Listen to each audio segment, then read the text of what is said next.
বন্ধুরা, যুবসাথী প্রকল্পে নতুন পোর্টাল কিন্তু চালু হলো। সেই পোর্টালের মাধ্যমে আপনারা কি অপশন আপনারা পাবেন, কি করতে পারবেন, আপনারা যে সমস্ত ফর্মগুলো ফিল আপ করেছেন বা অনলাইনে ফর্ম ফিল আপ করেছেন সেগুলো আপনারা সংশোধন করতে পারবেন কি না।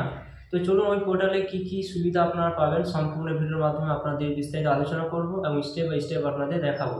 তো অবশ্যই ভিডিও সম্পূর্ণ দেখবেন, চ্যানেলটা অবশ্যই আপনারা সাবস্ক্রাইব করে রাখবেন। পুরোপুরি কিন্তু সেই পোর্টালটা কিন্তু চেঞ্জ করে দেওয়া হয়েছে। এই পোর্টালে কি সুযোগ সুবিধা আপনারা পাবেন, ফার্স্টে দেখুন এখানে অপশন রয়েছে। এখানে দেখুন হোম এবং অফিসিয়াল লগইন অপশন কিন্তু রয়েছে। যদি আপনারা সরাসরি কিন্তু এখানে যুবসাথী.gov.in এই সাইডে যদি আপনারা আসার পর কিন্তু আপনাদের এই পোর্টালে কিন্তু আপনাদের প্রবেশ করতে হবে।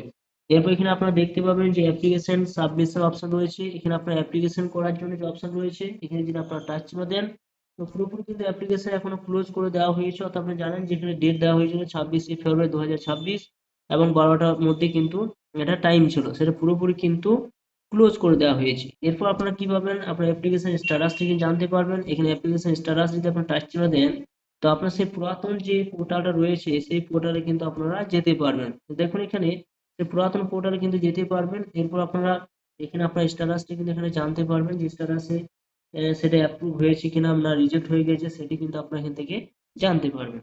এরপর পাবলিক যে নোটিশ অপশন রয়েছে, পাবলিক নোটিশ অপশন কিন্তু এখানে টাচ চিহ্ন দিলে আপনারা সেই নোটিশটা জানতে পারবেন। এখানে দেখুন বিভিন্ন অপশন গুলো দেওয়া রয়েছে, কিন্তু পুরোপুরি কিন্তু সে একটা চেঞ্জ হয়েছে। ডিপার্টমেন্ট রিপোর্ট কিন্তু অপশন কিন্তু এখানে রয়েছে, দেখতেই পাচ্ছেন। তো এরপর আপনারা যদি কোনো অ্যাপ্লিকেশন করার সময় আপনার যদি কোনো ভুল হয়ে গেছে, তাহলে সেই ভুলটার সংশোধন আপনারা কিভাবে করবেন, এখানে সেই অপশনটা এসেছে কিনা।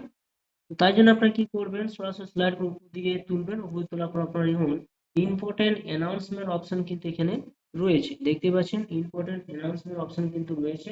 তো তার জন্য আপনাকে কি করতে হবে, এখানে দেখুন অনলাইন অ্যাপ্লিকেশন আপনি যে করেছেন তার জন্য যদি আপনাদের কোনো ভুল থাকে, যদি কোনো ভুল ত্রুটি থাকে বা কোনো ভুল করেছেন সেটি কিন্তু সংশোধন করার জন্য তাহলে সুযোগ কিন্তু আপনি পাচ্ছেন না। তাই জন্য আপনাকে যে ফোন নাম্বার দেওয়া রয়েছে, একটা অফিসিয়াল যে একটা ফোন নাম্বার কিন্তু এখানে হেল্প ডেস্ক চালু করা হয়েছে। হেল্প ডেস্কে ফোন করে আপনার ব্যাপারটা কিন্তু তাদেরকে তুলে ধরতে হবে এবং সেখানে আপনাকে জানাতে হবে যে আপনি অ্যাপ্লিকেশন করেছেন, আপনি ওই জায়গায় হয়তো ভুল করেছেন, আপনার অ্যাপ্রুভ হবে কিনা বা আপনি বাংলা যুবসাথী লিস্টে আপনার নাম আসবে কিনা, তবেই কিন্তু আপনি সমাধান পাবেন। কিন্তু অনলাইনে এখনো পর্যন্ত কোনো অপশন কিন্তু আসেনি যে আপনি সংশোধন করার জন্য বা এডিট করার জন্য।